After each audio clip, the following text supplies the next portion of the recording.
الحمد لله رب العالمين والصلاة والسلام على خاتم الأنبياء والمرسلين وعلى آله وصحبه أجمعين أما بعد ورب اشرح لي صدري ويسر لي أمري واحلل عقدة من لساني يفقهوا قولي۔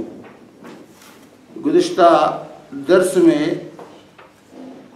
ہم نے جو ہے اللہ رب العالمین کی صفات کی ساتواں قاعدہ پڑھا تھا، کیونکہ شیخ نے یہاں اسماء اور صفات کو سمجھنے کے لیے جو سات قاعدے بتائے، مختصر انداز میں 7 قاعدے اللہ کے ناموں کو سمجھنے کے لیے اور 7 ہی قاعدے جو ہے اللہ کی صفات کو سمجھنے کے لیے بیان کیے۔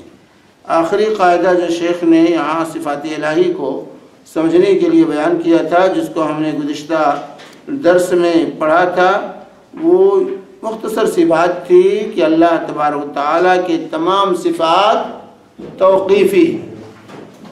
اب اتنی بات ہم نہ سمجھیں تو اب کیا سمجھیں؟ اللہ کی تمام صفات توقیفی ہیں۔ توقیفی ہونے کا مطلب ہے کہ اللہ کی کتاب اور اللہ کے رسول صلی اللہ علیہ وسلم کی سنت ہی سے اللہ کی صفات کو لیا جائے گا۔ منمانی ہم کوئی صفت اپنی طرف سے اللہ کے لیے ثابت نہیں کر سکتے۔ یہ سیدھی سی بات ہے، یہ مختصر سے قاعدہ ہے کہ اللہ کی کوئی صفت ہم اپنی عقل سے اور اپنی طرف سے اجتہاد سے اللہ رب العالمین کے لیے کوئی صفت ثابت نہیں کریں گے جب تک وہ اللہ کی کتاب میں اور اللہ کے رسول صلی اللہ علیہ وسلم کی سنت سے نہ ثابت ہو۔ یہ مختصر سا معاملہ تھا۔ اب آج جو ہم شروع کرنے والے ہیں یہ بھی ہم پڑھ چکے ہیں، انہی اصولوں کے تحت، انہی قواعد کے تحت پڑھ چکے ہیں، کوئی نئی بات یہاں نہیں آئے گی۔ یہاں 4 قاعدے شیخ نے بیان کیے ہیں اللہ تبارک و تعالیٰ کے اسماء و صفات کے دلائل کے سلسلے میں۔ اللہ کے اسماء و صفات کی دلیلیں جو ہیں، ان دلیلوں کے سلسلے میں یہاں 4 قاعدے بیان کیے ہیں جن کا جاننا، جن کا سمجھنا ضروری ہے، اور یہ 4 قاعدے ہم اس ضمن میں پڑھ چکے ہیں، اس کا اعادہ ہے، تھوڑی تفصیل ہے، بس کوئی نئی بات اس میں نہیں بیان کریں گے شیخ۔ یہ ان قواعد کے ضمن میں جو ہم پڑھ چکے ہیں، یہ قاعدے آ چکے ہیں۔ تو پہلا قاعدہ جو یہاں دلائل کے سلسلے میں پیش کی گئی ہیں جو ہے کہ وہ دلائل جن سے اللہ کے اسماء و صفات ثابت ہوتے ہیں کتنے ہیں؟ 2 ہیں، 6 نہیں، 2 ہیں صرف۔ وہ جو ہے دلائل جن سے اللہ کے اسماء و صفات، اللہ کے نام اور اللہ کی صفت ہم ثابت کریں گے، صرف 2 کیا ہیں؟ ہاں، قرآن اور سنت۔ قرآن کی کوئی آیت لائیے یا حدیث کا کوئی ٹکڑا ہمیں پیش کرنا ہوگا جب بھی اللہ کا کوئی نام یا اللہ رب العالمین کی کوئی صفت ہم بیان کرنا چاہیں تو اس کے لیے دلیل جو ہوگی وہ اللہ کی کتاب ہوگی یا اللہ کے رسول صلی اللہ علیہ وسلم کی صحیح حدیث ہوگی۔ اس کے علاوہ کوئی اور دلیل نہیں ہے۔ اسماء و صفات کے لیے دلیل کیا ہے؟ اللہ کی کتاب اور اللہ کے رسول صلی اللہ علیہ وسلم کی سنت ہے۔ تو اس کو ہم پہلے پڑھ چکے ہیں۔ ابھی توقیفی کا کیا مطلب سمجھا ہم نے؟ جو کہا 7واں قاعدہ جو شیخ نے یہاں بیان کیا ہے اللہ کی صفات کو سمجھنے کے لیے، یہ کہا کہ اللہ کے اسماء اللہ کی صفات تمام کی تمام توقیفی ہیں۔ یہی بات اسماء کے سلسلے میں شیخ بیان کر چکے ہیں کہ تمام کے تمام اللہ کے نام توقیفی ہیں، یعنی اللہ کی کتاب اور اللہ کے رسول صلی اللہ علیہ وسلم کی سنت ہی سے ثابت ہوئی۔ تو دلیل کیا ہے؟ اللہ کی کتاب ہے اور اللہ کے رسول صلی اللہ علیہ وسلم کی سنت ہے، عقیدے کے بارے میں، اللہ کے اسماء اور صفات کے بارے میں۔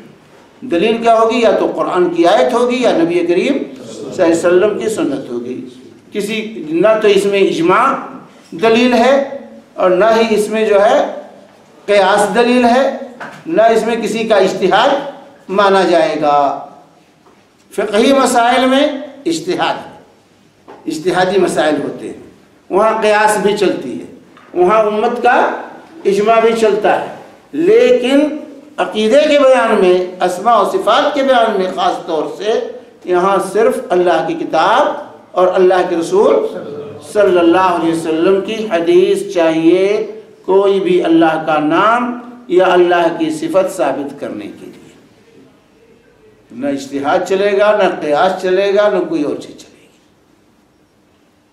چنانچہ شیخ فرماتے ہیں یہاں کہ ان کے بغیر یعنی کتاب اور سنت کے بغیر کسی اور دلیل سے اللہ کے اسماء و صفات ثابت نہیں ہو سکتے، ثابت نہیں ہو سکتے۔ چنانچہ کتاب و سنت میں اللہ تعالیٰ کے لیے جن اسماء و صفات کا اس بات وارد ہے، یعنی قرآن و سنت میں جو اسماء و صفات ثابت ہیں ان کا اس بات ان کو ہم ثابت مانیں گے، واجب ہے ہمارے اوپر کہ اس کو ہم اللہ کے لیے ثابت مانیں۔ اور کتاب و سنت میں اللہ سے جس چیز کی نفی کی گئی ہے، کتاب و سنت میں قرآن و حدیث میں اللہ تعالیٰ کے لیے جس چیز کی نفی کی گئی ہے کہ اللہ کے لیے یہ چیز ثابت نہیں ہے، تو اس کی ہم کیا کریں گے؟ نفی کریں گے۔ جیسے اس سے پہلے ہم پڑھ چکے ہیں کہ صفات کی دو قسمیں ہیں، ایک ثبوتی صفات اور ایک سلبی صفات۔ ایک وہ صفات جن کو قرآن و حدیث میں اللہ کے لیے ثابت مانا گیا ہے، اور دوسرے وہ صفات جن کی اللہ تعالیٰ سے نفی کی گئی ہے قرآن و حدیث میں۔ تو جس کو ثابت کیا گیا اس کو ہم ثابت مانیں گے، اور جن صفات کی نفی کی گئی ہے ان صفات کی ہم نفی کریں گے۔ تو اسی طرح کہ اس نفی کی ضد، لیکن جب نفی کریں گے کسی صفت کی اللہ تبارک و تعالیٰ سے جس کی نفی قرآن حدیث میں کی گئی ہے، تو ہم پڑھ چکے ہیں کہ اس کے مقابل میں اس کا ضد جو ہے، اس کا جو مقابل ہے، صفت کمال کو ثابت کریں گے۔ اللہ کے لیے صفت کمال کو ثابت کریں گے، اللہ تعالیٰ کے لیے ثابت کیا جائے گا۔ اور قرآن و سنت میں جس صفت کا نہ تو اس بات وارد ہو، نہ اس کو اللہ کے لیے ثابت کیا گیا، ذکر ہی نہیں ہے، اور نہ ہی نفی کی گئی ہو، تو ایسی اس صفت کے لفظ کے بارے میں ہم کیا کریں گے؟ خاموشی، توقف اختیار کریں گے۔ ہم نہ ثابت کہیں گے کہ یہ صفت اللہ کے لیے ثابت ہے، اور نہ ہی یہ کہیں گے یہ اللہ کے لیے ثابت نہیں، نہ اس میں خاموشی اختیار کریں گے، نہ اس کی سلبی نفی کریں گے، نہ اس کی ثابت کریں گے۔ دونوں سلسلے میں ہمارا سکوت ہوگا، کیونکہ یہ غیب ہمیں نہیں معلوم، ہمیں معلوم نہیں ہے، اس لیے نہ ہم اللہ نے نہ قرآن میں اس کو ثابت کیا ہے، نہ اس کی نفی کی ہے۔ حدیث کے اندر رسول پاک صلی اللہ علیہ وسلم نے نہ اس کو اللہ کے لیے ثابت مانا ہے، نہ اس کی نفی کی ہے، اس لیے ہم بھی نہ اس کو ثابت مانیں گے اور نہ ہی اس کی نفی کریں گے۔ ایسے سلسلے میں توقف اور خاموشی ہم اختیار کریں گے۔ تو یہاں کیا ہوئی؟ اولاً تو قرآن اور حدیث، جن صفات کا ذکر قرآن میں اور حدیث میں ہے اس کو اللہ کے لیے ثابت مانیں گے۔ قرآن حدیث میں جن صفات کی نفی کی گئی ہے ہم اس کو اللہ سے اس کی نفی کریں گے۔ سیدھی سادھی بات۔ جن صفات لیکن نفی کرتے ہوئے کسی صفت کی اس کے ضد کو اللہ کے لیے ثابت مانیں گے، تبھی نفی ہوگی۔ اس کا ضد جب تک نہیں مانتے تو نفی نہیں ہوگی۔ اس کے ضد کو اللہ کے لیے ثابت مانیں گے جو صفت کمال ہوگا۔ اور تیسری چیز، چوتھی چیز جہاں بتائی گئی آج اس میں کہ جس کا نہ نفی کی گئی ہو نہ اللہ کے لیے ثابت کیا گیا ہو، ایسے صفات کے سلسلے میں ہم خاموشی اختیار کریں گے۔ اس سلسلے میں اپنی زبان ہم نہیں کھولیں گے، نہ تو کہیں گے کہ اللہ کے لیے صفت ثابت ہے، اور نہ ہی یہ کہیں گے کہ اللہ کے لیے یہ صفت ثابت نہیں ہے۔ تو یہ خلاصہ تو سمجھ میں بات آ گئی نا، اس میں کوئی مشکل ہے؟ لیکن اس کے معنی، اس لفظ کا جو صفت کا معنی جو ہے اس کے حوالے سے تفصیل کی جائے گی۔ تفصیل یہ ہے، اگر اس لفظ کا معنی اگر حق ہے، جو اللہ کے شان ہے، اللہ کی شان کے مطابق ہے، تو وہ معنی قابل قبول ہوگا۔ اگر اس لفظ کا ایسا معنی مراد لیا جائے جو اللہ کے لیے لائق اور شان کے منافی ہو، تو اس کو ہم رد کرنا ہمارے لیے واجب ہوگا۔ جس سے نقص لازم آئے اس کو رد کریں گے، ایسا معنی جس سے نقص لازم آئے، کمی لازم آئے اللہ کے یہاں، تو اس کو ہم اس کی نفی کریں گے، اور لیکن اس کا وہ معنی جو قابل قبول ہو، کتاب و سنت سے اس کی تائید ہو رہی ہو، تو اس معنی کو ہم اللہ کے لیے ثابت مانیں گے۔ مثال کے طور پر اللہ تعالیٰ کی وہ تمام صفات جس میں اللہ تعالیٰ کے اسماء حسنہ دلالت کرتے ہیں، ہم یہ پڑھ چکے ہیں کہ اللہ کے جتنے نام ہیں وہ جہاں اللہ کے نام ہیں وہیں پر وہ اللہ کی کسی نہ کسی صفت پر دلالت کرتے ہیں، کسی نہ کسی صفت پر دلالت کرتے ہیں۔ تو اللہ کے جتنے اسماء ہیں اور وہ جن صفتوں پر دلالت کرتے ہیں ان صفتوں پر ہمارا کیا ہوگا؟ ایمان ہوگا، اس کو تسلیم مانیں گے، چاہے وہ دلالت، ہم پڑھ چکے ہیں دلالت کی 3 قسمیں اس سے پہلے کہ مطابقی، تضمنی، التزامی، یہ تفصیل ہمارے سامنے آ چکی ہے کہ جو ہے چاہے جیسی دلالت ہو، اگر وہ اسماء اللہ تعالیٰ کے اس صفت پر دلالت کرتے ہیں تو وہ صفت ہم اللہ کے لیے مانیں گے۔ اسی طرح وہ تمام صفات جو اللہ کے مختلف افعال سے ثابت ہوتے ہیں ان صفتوں کو بھی ہم مانیں گے، جیسے استوا علی العرش، الرحمن علی العرش استوا، رحمان عرش پر مستوی ہے۔ اللہ تعالیٰ ینزل ربنا الی السماء الدنیا، اللہ تعالیٰ آسمان دنیا پر نزول فرماتے، یہ فعل ہے اللہ کا، عرش پر مستوی ہونا اللہ کا فعل ہے، اور نزول فرمانا یہ اللہ کا فعل ہے۔ وجاء ربک والملک صفا صفا، اللہ آئے گا، فرشتے سب بصف حاضر ہوں گے، آئیں گے، تو آنا یہ جو ہے اللہ کا فعل ہے قیامت کے دن۔ تو یہ افعال ہیں، تو افعال بھی جن صفات پر دلالت کرتے ہیں ان پر ہمارا ایمان، ہم کو پڑھ چکے ہیں اس سے پہلے کہ یا تو اسماء کے ذریعے، یا 3 ہی شکلیں ہیں اللہ کی صفات کی دلالت کی، یا تو اسماء ہوں، اسماء سے جن صفات پر دلالت کرتے ہیں، یا اس کا مستقل اللہ تعالیٰ نے اس صفت کو ذکر کیا ہے، یا اللہ کے افعال بیان کیے گئے، اللہ یہ کرتا ہے، یہ کرتا ہے، تو وہ فعل جس صفت پر مشتمل ہے وہ فعل، وہ صفت جو ہے اللہ کے لیے ہم ثابت کرتے ہیں۔ یہ 3 طریقے ہیں اللہ کی صفات کے لیے، یا تو وہ صفت مذکور ہو اللہ کی کتاب میں، اللہ کے رسول صلی اللہ علیہ وسلم کی حدیث میں، یا وہ کسی اللہ کے نام سے وہ صفت ظاہر ہو رہی ہے، یا وہ جو ہے کسی اللہ کی کسی فعل سے وہ صفت سمجھ میں آ رہی ہے۔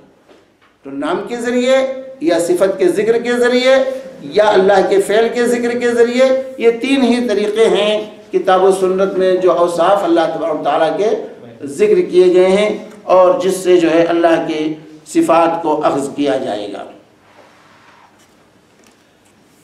تو جو ہے افعال جو ہے اسی طرح یہاں پر یہ واضح ہونا چاہیے، جیسے اللہ تعالیٰ فرمایا یفعل اللہ ما یشاء، اللہ جو چاہتا ہے کر گزرتا ہے۔ تو اللہ کے افعال کا احاطہ کوئی نہیں کر سکتا، جو ہے اللہ کے، اس سے پہلے ہم پڑھ چکے ہیں اللہ کے افعال کا احاطہ نہیں۔ لو کان البحر مدادا لکلمات ربی لنفد البحر قبل ان تنفد کلمات ربی، کہ اگر سمندر کی سیاہی بنا لی جائے اور جو ہے درختوں کو جو ہے قلم بنا لیا جائے اور پھر لکھا جائے اللہ کے کلمات کو، تو اس کو کوئی احصا نہیں کر سکتا۔ تو اللہ کے افعال کا احصا، اس کو شمار کرنا، یہ کسی کے بس کی بات نہیں۔ اسی طرح سے اللہ تعالیٰ کی صفت میں الوجہ، وَيَبْقَى وَجْهُ رَبِّكَ، وَيَبْقَى وَجْهُ رَبِّكَ، تو وجہ مانے چہرہ، العینان، 2 آنکھیں، جس اللہ کے رسول صلی اللہ علیہ وسلم نے کیا فرمایا کہ جو ہے ان ربکم لیس بعور، ان ربکم، سے بخاری کی روایت دجال کی تعارف کراتے ہوئے اللہ کے نبی صلی اللہ علیہ وسلم نے فرمایا کہ دجال کانا ہوگا، وَإِنَّ رَبَّكُمْ لَيْسَ بِعَوَرٍ، تمہارا رب کانا نہیں۔ کیا مطلب؟ کہ اللہ آنکھوں والا ہے۔ وَلِتُسْنَ عَلَىٰ عَيْنِي، اللہ تعالیٰ نے خود کہا کہ تمہاری پرورش ہماری نگاہوں کے سامنے ہو، ہماری آنکھوں کے سامنے ہو۔ تو بل یداہ مبسوطتان، اللہ کے دونوں ہاتھ کھلے ہوئے ہیں، تو یہ مذکور ہے۔ تو اسی طرح اللہ تعالیٰ کا کلام فرمانا، وَكَلَّمَ اللَّهُ مُوسَىٰ تکلیمہ، اللہ تعالیٰ نے موسیٰ سے کلام کیا، اور اسی طرح مشیت، لو شاء ربک، اگر تمہارا رب چاہے، سمجھے؟ تو جو ہے مشیت یہ بھی اللہ کی صفت ہوئی۔ اسی طرح ارادہ فرمانا، اذا اراد شیئا ان یقول له کن فیکون، جب اللہ تعالیٰ کسی چیز کے کرنے کا ارادہ کرتا ہے تو کہتا ہو جا، وہ چیز ہو جاتی ہے۔ تو یہ سب اللہ کے صفات ہیں۔ اور یہ ارادہ اس سے پہلے ہم پڑھ چکے ہیں، ارادہ جو ہے یہ دو قسمیں بیان کی گئی ہیں ارادے کی، ارادے کونیہ اور ارادے شرعیہ۔ ارادے کونیہ کو مشیت کہتے ہیں، ارادے شرعیہ کو محبت کہتے ہیں۔ ارادے کونیہ کو مشیت اور ارادے شرعیہ کو محبت۔ تو رضا، محبت، غضب، کراہت وغیرہ یہ سب اللہ تعالیٰ کی صفات ہیں۔ چونکہ یہ تمام صفات کتاب و سنت میں، قرآن و حدیث میں جو ہے اللہ تعالیٰ کے لیے ثابت ہیں، لہذا انہیں بلا کسی تعویل کے اور بلا کسی تشبیہ کے ہم اللہ تعالیٰ کے لیے ثابت مانیں گے، اور اس کو ثابت ماننا یہ واجب ہے، اس کو ثابت ماننا جو ہے یہ واجب ہے۔ تو یہ ہوگا اس بات کی مثال، جو صفات اللہ تعالیٰ کے لیے ثابت ہے۔ اسی طرح نفی کی مثال، جن صفات کی نفی کی گئی ہے کتاب و سنت میں کہتے ہیں کہ اللہ تعالیٰ سے جن صفات کی نفی ثابت ہے ان میں موت، جیسے موت جو ہے حی لا یموت، جو ہے اللہ حی ہے، اس پر موت طاری نہیں ہوگی۔ نیند ہے، لا تاخذہ سنۃ ولا نوم، نیند، اونگ۔ اسی طرح عاجز آ جانا، تھک جانا، تھکاوٹ، ظلم، بندوں کے اعمال سے غفلت، کسی کا اس کے مثل ہونا، لیس کمثلہ شیء، اس کے مثل کوئی نہیں، یا کسی کا اس کے برابر ہونا، ولم یکن لہ کفوا احد، اس کے ہمسر، اس کے برابر کوئی نہیں ہے۔ تو یہ تمام صفات کی قرآن میں نفی کی گئی ہے، اس لیے ہم پر واجب ہے کہ ان تمام صفات کی ہم اللہ سے نفی کریں گے کہ اللہ تعالیٰ ان صفات سے پاک ہے، یہ صفتیں اللہ کے لیے ثابت نہیں۔ اسی طریقے سے وہ صفات جن کا کتاب و سنت میں اللہ تعالیٰ کے لیے نہ تو ثابت کیا گیا ہے اور نہ ہی ان کی نفی کی گئی ہے، مثال کے طور پر ان میں توقف کریں گے، جیسے جہت، جہت کے معنی سمت، اللہ تعالیٰ کس سمت ہے؟ اللہ کے لیے سمت جو ہے متعین کرنا، دائیں بائیں آگے پیچھے جو ہے، سمجھ بات آئی کہ نہیں؟ تو سمت جو ہے جہت اللہ کے لیے کہیں ذکر نہیں، قرآن و حدیث میں جہت جو ہے یہ اللہ کی صفت میں کہیں ذکر نہیں ہے۔ تو جو ہے اگر کوئی سوال کرے کہ ہم اللہ تعالیٰ کے لیے جہت ثابت کریں تو لہٰذا جو ہے تو ہم کیا کہیں گے کہ لفظ جہت کا کتاب و سنت میں کہیں سمت کا، جہت کا اللہ کے لیے کہیں ثبوت قرآن و سنت میں یہ صفت ذکر نہیں کی گئی ہے، اس لیے اس سلسلے میں نہ تو اس کو ثابت کریں گے اور نہ ہی اس کی نفی ہم کریں گے، نہ انکار کریں گے نہ اس کا اثبات کریں گے، کیونکہ قرآن و حدیث اس سے خاموش ہے۔ بلکہ اس لفظ کے بجائے وہ صفت ثابت کریں گے جو اللہ تبارک و تعالیٰ نے قرآن میں اور نبی کریم صلی اللہ علیہ وسلم نے احادیث کے اندر ذکر کیا ہے۔ اور وہ صفت کیا ہے؟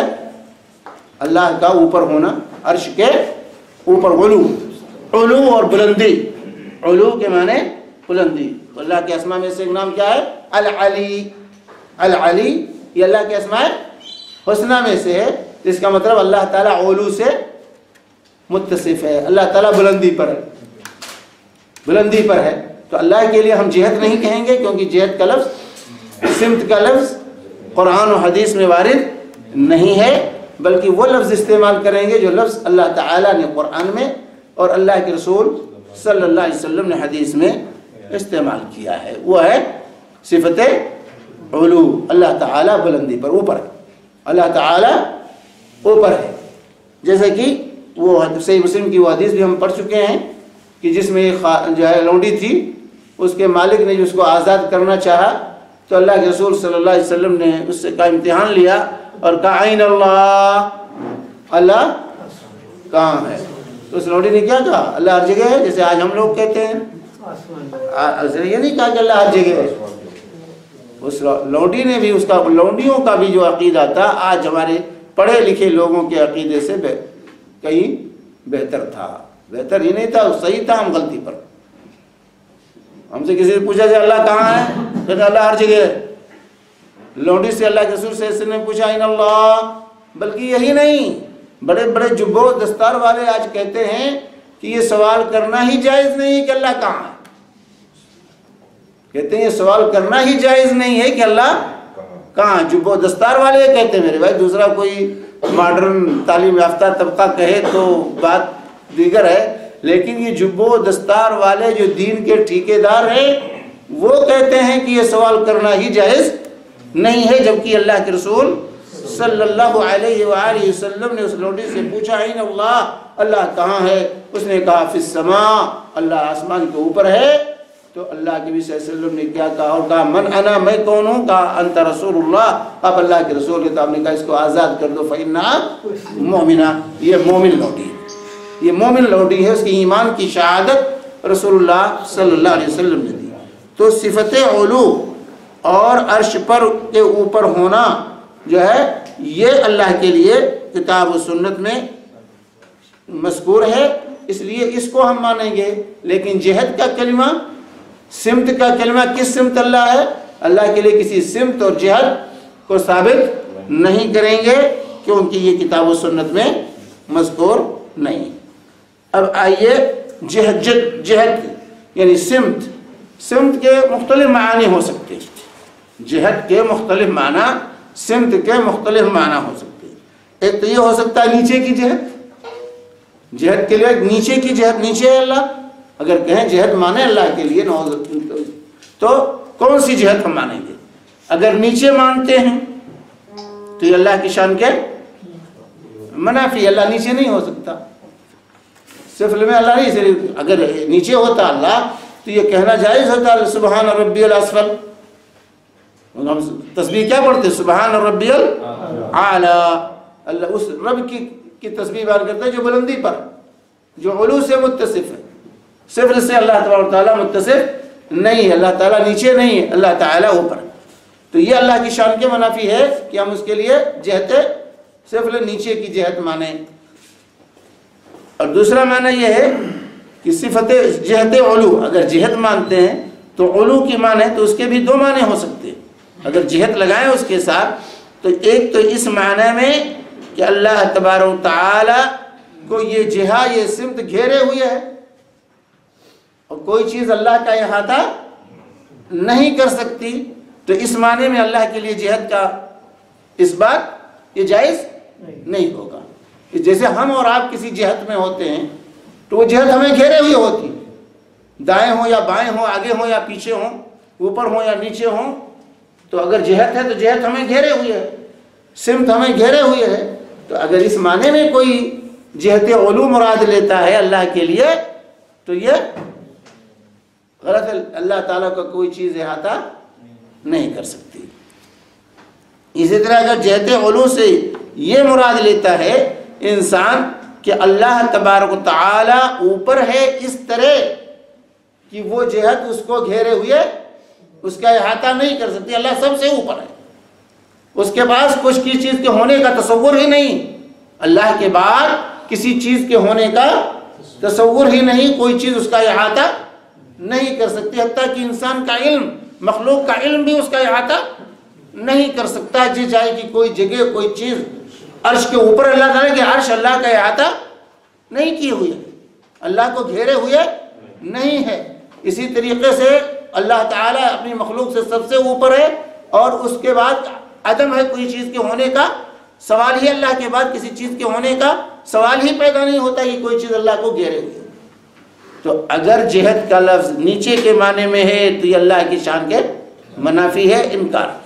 اگر جہت اس معنی میں لیتا ہے انسان کہ اللہ اوپر، غلو کے معنی میں، اور غلو سے مراد یہ لیتا ہے کہ وہ اللہ کو گھیرے ہوئے ہے، تو یہ بھی اللہ کی شان کے منافی ہے، اللہ کو کوئی چیز گھیرنے والی، اللہ کا احاطہ کرنے والی نہیں ہے۔ اگر جہت سے علو سے یہ مراد لیتا ہے کہ اللہ تعالیٰ اپنی مخلوق سے اوپر ہے، اپنی مخلوق سے اوپر ہے، کوئی چیز اس کا احاطہ نہیں کر سکتی، اس معنی میں اللہ کے لیے علو ثابت ہے، اس معنی میں اللہ کے لیے علو ثابت ہے۔ اسی لیے جو ہے جہت کا پہلا معنی اللہ کے حق میں باطل ہے، کیونکہ اللہ تعالیٰ کے علو کے منافی ہے، اور اللہ تعالیٰ کا علو کتاب و سنت سے ثابت ہے۔ اس کے علاوہ جو ہے عقل، فطرت، اجماع امت بھی اللہ تعالیٰ کے علو کو ثابت کرتے، تو اللہ سب سے اوپر ہے، ساری کائنات سے اوپر اللہ تبارک و تعالیٰ ہے، اور اللہ کو کوئی چیز گھیرنے والی، اللہ کا احاطہ کرنے والی نہیں ہے۔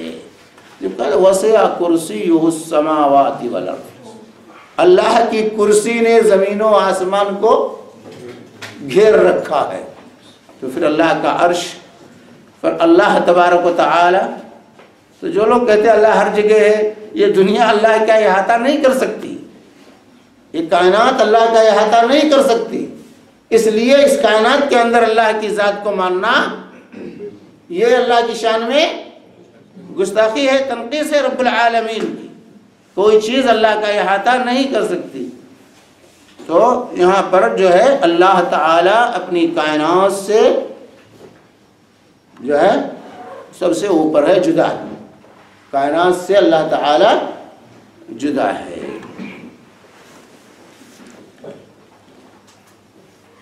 اور جو ہے تو اس طریقے سے جو ہے جہت کو اللہ کے لیے ثابت نہیں مانیں گے، اللہ کی جو چیز ثابت مانیں گے وہ مطلق علو، بلندی، اللہ تعالیٰ مطلق بلندی پر ہے، اور کوئی چیز اس کا احاطہ کرنے والی، اس کو گھیرنے والی نہیں ہے جو ہے، اور اس کے بعد کسی چیز کے ہونے کا تصور بھی نہیں کیا جا سکتا ہے۔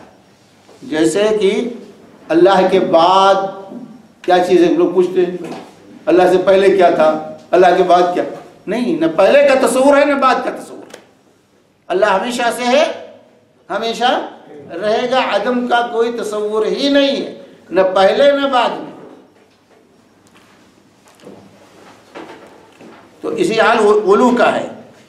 تو یہاں پر جو ہے جو دلائل پیش کیے گئے ہیں اس قاعدے کے، تو کتاب و سنت سے ثابت ہوگی، عقل اور نقل اور عقل سب اس کی دلیل ہی ہے کہ اللہ کے صرف کتاب و سنت سے ثابت کر سکتے ہیں، اللہ کے صفات کو، اس کے اسما کو کوئی جو ہے دوسری دلیل نہیں ہو سکتی ہے۔ تو اللہ تبارک و تعالی نقلی دلیل یہ ہے کہ ھذا کتاب انزلناہ مبارک فاتبعوہ واتقوا لعلکم ترحمون، سورہ الانعام آیت نمبر 155۔ ھذا کتاب وھذا کتاب انزلناہ مبارک فاتبعوہ واتقوا لعلکم ترحمون، اللہ، اور یہ ایک کتاب ہے جس کو ہم نے بھیجا، بڑی خیر و برکت والی، سو اس کا اتباع کرو اور ڈرو تاکہ تم پر رحمت ہو، تم پر رحم کیا جائے۔ اسی طرح اللہ تعالیٰ کے ارشاد فآمنوا باللہ ورسولہ النبی الأمی الذی یؤمن باللہ وکلماتہ واتبعوہ لعلکم تہتدون۔ تو ان دونوں آیتوں میں اللہ تعالیٰ نے اتباع کا حکم دیا، کتاب و سنت کے اتباع کا ہمیں حکم دیا ہے۔ پھر آمنوا باللہ ورسولہ، اللہ پر ایمان لاؤ اور اللہ کے رسول پر ایمان لاؤ جو النبی امی ہے، الذی یؤمن باللہ وکلماتہ، جو ایمان لاتے ہیں، رکھتے ہیں اللہ پر، اور جو ہے اسی طرح اس کے احکام پر، وکلماتہ، اس کے احکام پر، واتبعوہ، اور اسی کی اتباع کرو، لعلکم تہتدون، تاکہ تم کو ہدایت نصیب ہو، تمہیں ہدایت ملے۔ سورہ اعراف آیت نمبر 158۔ اسی طرح اللہ تعالیٰ کے ارشاد وما آتاکم الرسول فخذوہ وما نہاکم عنہ فانتہوا، سورہ حشر آیت نمبر 7، کہ تمہیں جو کچھ رسول دے لے لو اور جس سے روک دے رک جاؤ۔ اسی طرح اللہ تعالیٰ کا جو ہے فرمان سورہ نساء آیت نمبر 80 میں کہ من یطیع الرسول فقد اطاع اللہ ومن تولی فما ارسلناک علیہم حفیظا، کہ اس رسول صلی اللہ علیہ وسلم کی جو اطاعت کرے اسی نے اللہ تعالیٰ کی فرمانبرداری کی، اور جو منہ پھیر لے ہم نے آپ کو ان پر نگہبان بنا کر نہیں بھیجا۔ تو اسی طرح یہ آیت بھی سورہ نساء کی کہ فَإِن تَنَازَعْتُمْ فِي شَيْءٍ فَرُدُّوهُ إِلَى اللَّهِ وَالرَّسُولِ إِن كُنتُمْ تُؤْمِنُونَ بِاللَّهِ وَالْيَوْمِ الْآخِرِ ذَلِكَ خَيْرٌ وَأَحْسَنُ تَأْوِيلًا، سورہ نساء آیت نمبر 59۔ پھر اگر اس کی چیز میں اختلاف کرو تو اسے لوٹاؤ اللہ کی طرف اور رسول کی طرف، اگر تمہیں اللہ تعالیٰ پر اور قیامت کے دن پر ایمان ہے، یہ بہت بہتر ہے اور باعتبار انجام کے بہت اچھا ہے۔ تو اس طرح ان آیات کے اندر کتاب و سنت کی پیروی کا حکم دیا گیا ہے۔ کتاب و سنت کو دلیل کے طور پر یہاں اللہ تعالیٰ نے ذکر کیا ہے کہ کوئی بھی مسئلہ ہو تو کتاب و سنت کی طرف رجوع۔ اسی طرح اللہ تبارک و تعالیٰ کا یہ ارشاد سورہ جو ہے مائدہ آیت نمبر 49 میں وَأَنِحْكُمْ بَيْنَهُمْ بِمَا أَنزَلَ اللَّهُ أَنِحْكُمْ بَيْنَهُمْ بِمَا أَنزَلَ اللَّهُ وَلَا تَتَّبِعْ أَهْوَاءَهُمْ، آپ ان کے معاملات میں اللہ کی نازل کردہ وحی کے مطابق ہی حکم کیا کیجئے، ان کی خواہشوں کی تابعداری مت کیجئے، ان کے خواہشوں کی تابعداری مت کیجئے۔ تو اس کے علاوہ بے شمار نصوص ہیں جس میں کتاب و سنت کو بطور دلیل کے اللہ تبارک و تعالیٰ نے ذکر کیا ہے، اور ہمیں اس کا فالو کرنے، اس کو کی پیروی کرنے کا اللہ تعالیٰ نے حکم دیا ہے۔ تو اس سے واضح ہوا کہ قرآن مجید کی ہر وہ نص، ہر وہ آیت جو قرآن حکیم کے کسی حکم پر ایمان کو واجب قرار دیتی ہے، وہ سنت رسول کے ہر حکم پر ایمان لانے کے وجوب پر بھی دلالت کرتی ہے۔ یہ قرآن ہی اس بات کا داعی ہے کہ نبی کریم صلی اللہ علیہ وسلم کی حدیث کو حجت مانا جائے۔ ما آتاکم الرسول فخذوہ وما نہاکم عنہ فانتہوا، جو رسول دیں اسے لے لو اور جس سے روک دیں اس سے رک جاؤ۔ اسی لیے حضرت عبداللہ بن مسعود رضی اللہ تعالیٰ عنہ کی وہ حدیث آپ کے سامنے گزر چکی ہے کہ جب آپ نے بعض خواتین پر لعنت بھیجی کہ جو اپنے بھاؤں کے بال اپنے دانت باریک کرتی ہیں، بال جوڑتی ہیں، گدنے گدواتی ہیں، کہا ان پر جو ہے اللہ کی لعنت ہو۔ تو ایک خاتون نے آ کر کہا کہ عبداللہ بن مسعود تم کہاں سے لعنت بھیج رہے ہو؟ تو کہا کیوں نہ میں لعنت بھیجوں جن پر اللہ کے رسول صلی اللہ علیہ وسلم نے لعنت بھیجی ہے، وہ فی کتاب اللہ، اور اللہ کی کتاب میں موجود ہے۔ اس خاتون نے کہا، سے بخاری کی روایت، اس خاتون نے کہا اے ابو عبد الرحمن، ابو عبد الرحمن یہ کنیت تھی عبداللہ بن مسعود رضی اللہ تعالی عنہ کی، کہا اے ابو عبد الرحمن آپ کہتے ہیں ہوا فی القرآن، میں نے تو قرآن پڑھا ہے، اول سے آخر تک میں نے قرآن پڑھا، لیکن کہیں بھی ہمیں یہ نہیں ملا۔ تو ہماری طرح وہ لوگ نہیں پڑھتے تھے، تو پڑھتے تھے، سمجھتے بھی تھے۔ تو کہا کہیں تو یہ مذکور نہیں ہے قرآن میں۔ تو حضرت عبداللہ بن مسعود نے کیا کہا، لو قراتیہ لوجدتی، اگر تو نے پڑھا ہوتا تو ضرور تجھے ملتا۔ کیا تو نے آیت نہیں پڑھی وما آتاکم الرسول فخذوہ وما نہاکم عنہ فانتہوا، جو رسول اللہ صلی اللہ علیہ وسلم دیں اسے لے لو، جس سے روک دیں رک جاؤ۔ تو جو کچھ اللہ کے رسول صلی اللہ علیہ وسلم نے حکم دیا ہے اس کا مطلب ہے کہ وہ قرآن کا حکم ہے، وہ اللہ کا فرمان ہے۔ وما ينطق عن الهوى ان هو الا وحی یوحی، جو کچھ آپ کہتے ہیں وہ من جانب اللہ وحی ہوا کرتی ہے۔ تو اس طرح اللہ کی کتاب اور اللہ کے رسول صلی اللہ علیہ وآلہ وسلم کی سنت یہ اصل دلیل ہے، یہ اصل دلیل ہے، اور خاص طور سے اللہ کے اسماء اور صفات میں اس کو جو ہے ہمیں فالو کرنا ہے، اختیار کرنا۔ اللہ کی کتاب کی آیت چاہیے یا قرآن یا نبی کریم صلی اللہ علیہ وسلم کی حدیث چاہیے، اور کتاب و سنت سے کوئی نام اللہ کا یا اللہ کی کوئی صفت ثابت ہو گئی تو اس پر ایمان لانا واجب ہے، اور جس صفت یا نام کی نفی قرآن و سنت سے ہو جائے اس کی نفی کرنی ہمارے لیے واجب ہے۔ تو کہتے ہیں شیخ کہ واضح ہو کہ قرآن مجید کی ہر وہ نص جو قرآن حکیم کے کسی حکم پر ایمان کو واجب قرار دیتی ہے وہ سنت رسول کے ہر حکم پر ایمان لانے کے وجوب پر بھی دال ہوتی ہے، کیونکہ قرآن حکیم نے ہی نبی صلی اللہ علیہ وسلم کی اتباع کا حکم دیا ہے، اور قرآن حکیم ہی نے اختلاف اور تنازعات کو رسول اللہ صلی اللہ علیہ وسلم کی طرف لوٹا دینے کا حکم دیا۔ فَإِن تَنَازَعْتُمْ فِي شَيْءٍ فَرُدُّوهُ إِلَى اللَّهِ وَالرَّسُولِ، جب کسی مسئلے میں اختلاف پیدا ہو تو اللہ اور رسول کی طرف رجوع کرو۔ اس لوٹانے کا معنی یہ ہے کہ آپ صلی اللہ علیہ وسلم کی حیات مبارکہ میں آپ کی ذات کی طرف رجوع کیا جائے، آپ کے پاس جاؤ اور پوچھو، اور آپ صلی اللہ علیہ وسلم کی وفات کے بعد آپ کی سنت کی طرف رجوع کرو، اس سے معاملے کو حل کرو۔ اتباع رسول سے کفر و انکار کرنے والے شخص کا قرآن پر ایمان کہاں رہا؟ تو جو لوگ نبی کی بات کو حجت نہیں مانتے اور کہتے ہیں کہ نبی کی بات حجت نہیں ہے، تو حقیقت میں وہ قرآن پر بھی ایمان نہیں رکھتے۔ تو جو اہل قرآن ہمارے یہاں پائے جاتے ہیں، منکرین حدیث ہیں حقیقت میں وہ، لیکن ان کو وہ اپنے آپ کو اہل قرآن کہتے ہیں کہ ہم اہل قرآن ہیں۔ تو یہ فتنہ ہے دور حاضر کا، قرآن کی طرف نسبت کر کے نبی کریم صلی اللہ علیہ وسلم کی احادیث کی حجیت کا انکار کر دیا جائے، اور یہ کہا جائے کہ نبی کا کام صرف قرآن پہنچا دینا تھا، بس آپ کا قول اور فعل ہمارے لیے حجت نہیں ہے۔ یہ صریح قرآن کے منافی، یہ صریح قرآن کے منافی ہے۔ جگہ جگہ من یطیع الرسول فقط اطاع اللہ، جس نے رسول کی اطاعت کی اس نے صحیح معنی میں اللہ کی اطاعت کی، جس نے رسول کی اطاعت نہیں کی وہ اللہ کی اطاعت کرنے والا نہیں ہو سکتا۔ تو رسول کی اطاعت اللہ کی اطاعت، رسول کی نافرمانی اللہ تبارک و تعالی کی نافرمانی ہے۔ تو یہ کہنا کہ نبی کے قول و فعل یا حجت نہیں، صرف قرآن کافی ہے، ایسے لوگ قرآن پر بھی ایمان نہیں رکھتے، اور یہ سازش ہے تاکہ قرآن پر عمل کو ترک کر دے، مسلمان اسلام سے دور ہو جائے۔ آج کہتے ہیں قرآن بھائی ہمارے لیے ہے، کل کے دن سوال پیدا ہوگا بھی قرآن میں بہت سے احکامات ہیں لیکن اس کی تفصیل نہیں۔ قرآن نے کہا اقیموا الصلاۃ، نماز قائم کرو، نماز کیسے پڑھیں؟ قرآن میں تفصیل نہیں ملے گی۔ قرآن نے کہا وآتوا الزکاۃ، زکوٰۃ ادا کرو، قرآن میں زکوٰۃ کا کوئی نصاب مذکور ہے؟ کون دے، کس کو دے، کون دے، کتنے پر دے، کیا زکوٰۃ کی مقدار کیا ہے؟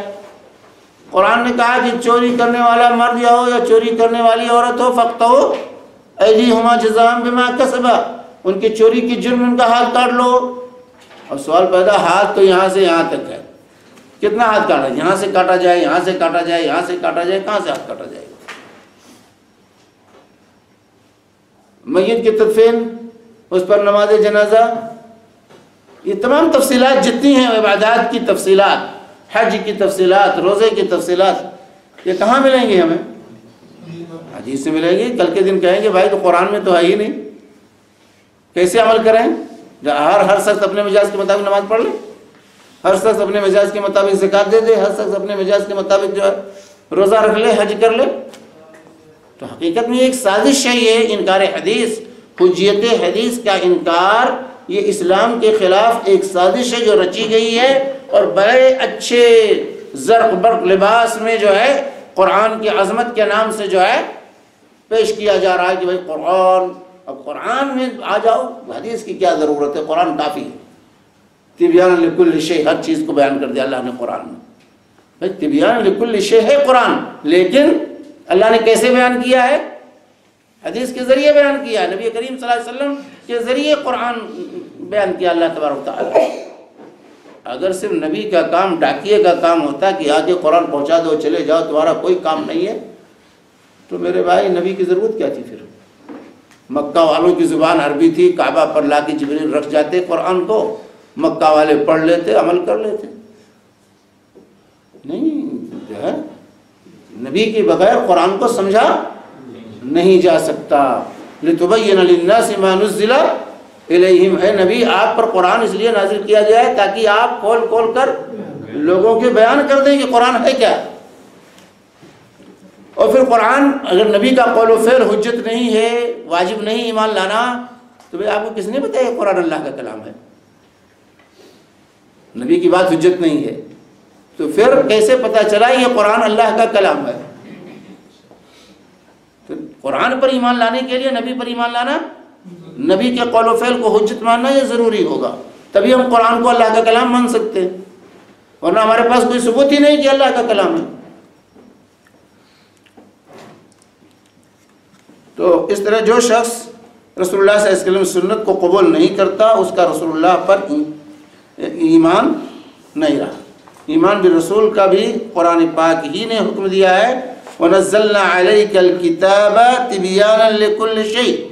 اللہ تعالیٰ فرماتا ہے کہ ہم نے آپ صلی اللہ علیہ وسلم پر یہ کتاب نازل فرمائی ہے جس میں ہر چیز کا شافی بیان ہے۔ اور یہ بات معلوم ہے کہ شریعت کے بہت سے اعتقادی اور عملی امور کا بیان صرف سنت رسول صلی اللہ علیہ وسلم میں موجود ہے، لہذا سنت کا وہ بیان قرآن مجید کا بیان قرار پائے گا، کیونکہ اللہ تعالیٰ نے قرآن مجید کو تبیان لکل شیء فرمایا ہے، اور یہ تبیان اسی وقت قرآن ہوگا ہر چیز کے لیے بیان جب اس کے ساتھ نبی کریم صلی اللہ علیہ وسلم کی حدیث کو ملایا جائے۔ اور اسی طرح اس پر عقلی دلیل، تو نقلی دلیل ہوئی آیات کے ذریعے، اور عقلی دلیل واضح ہو کہ مذکورہ قاعدہ یعنی اسماء و صفات کے اس بات کے لیے دلیل یا تو کتاب اللہ یا سنت رسول اللہ ہے، اور یہ کہ اس بات میں عقل کو کوئی دخل نہیں ہے۔ اس کی عقلی دلیل یہ ہے کہ اللہ تعالیٰ کے لیے کسی صفت کا اثبات واجب ہے یا کسی کا کوئی صفت منفی ہے نفی ہے، یہ امور غیبیہ میں سے ہے۔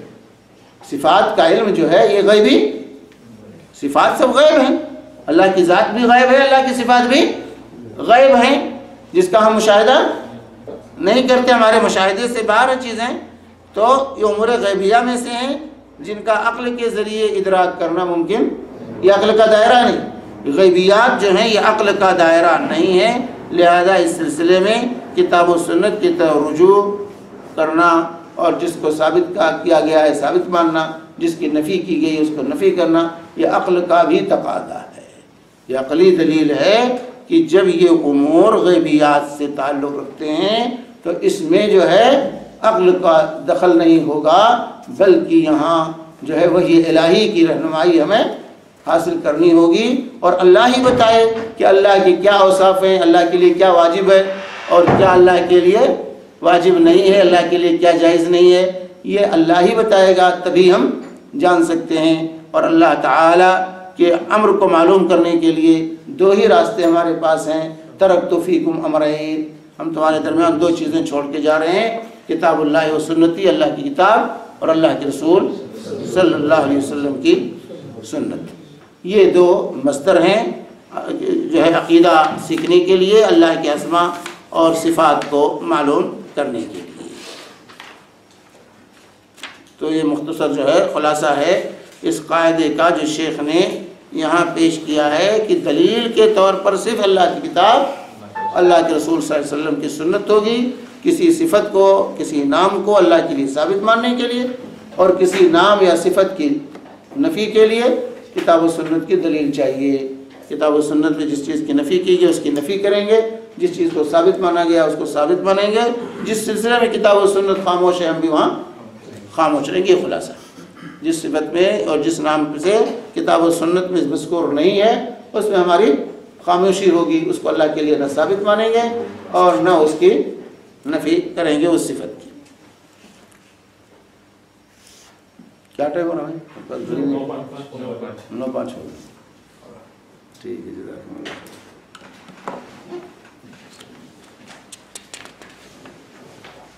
یہ مختصر ایک قاعدہ اور دوسرا قاعدہ بھی مختصر لیکن یہ رہنے دیں۔ ہاں یہی وسلم۔ سوال جیسا رسول دے وہ لے لیں، ہاں تو ہم تو وہی مانتے ہیں، ہاں اس میں جو دوسرے جیسے شیعہ ہے یا بوری ہے تو وہ بھی یہی قرآن کو مانتے ہیں؟ نہیں، اس قرآن کو نہیں مانتے۔ اس قرآن کو نہیں، اس قرآن کو مانتے تو کبھی ابو بکر عمر کو گالی نہیں دیتے۔ اس قرآن کو اگر وہ مانتے تو کبھی بھی صحابہ کو کافر نہیں کہتے، سمجھے؟ حقیقت یہ ہے کوئی اس قرآن کو نہیں مانتے، یہ دھوکہ دیتے ہیں اہل سنت کو کہ ہم اسی قرآن کو مانتے ہیں، اس قرآن کو نہیں مانتے۔ شیعوں کا جو عقیدہ ہے کہ وہ قرآن جو اصلی قرآن تھا، وہ قرآن جو ان کے امام غائب کے ساتھ ہے، وہ لے کر سرنگ میں گھس گئے ہیں، وہ امت کے درمیان نہیں وہ قرآن رہا۔ اور یہ قرآن جو موجودہ قرآن ہے یہ محرف قرآن ہے ان کے عقیدے کے مطابق، کہ اس میں ابو بکر و عمر نے اور کسی اور نے نہیں بلکہ ابو بکر و عمر نے اس قرآن میں تحریف کی، اس نے بتائی۔ اور شیعوں کے عقیدے کے مطابق کوئی بھی فرقہ ان کا ہو، صحابہ میں سے صرف 3 یا 5 یا 7 زیادہ سے زیادہ جو ہے مسلمان رہے، باقی سب مرتد ہیں، سمجھے؟ یہ شیعوں کا عقیدہ ہے۔ اور شیعوں کے عقیدے کے مطابق قرآن محرف ہے، اور شیعوں کے عقیدے کے مطابق صحابہ کو گالی دینا یہ قربت الہی کا ذریعہ ہے۔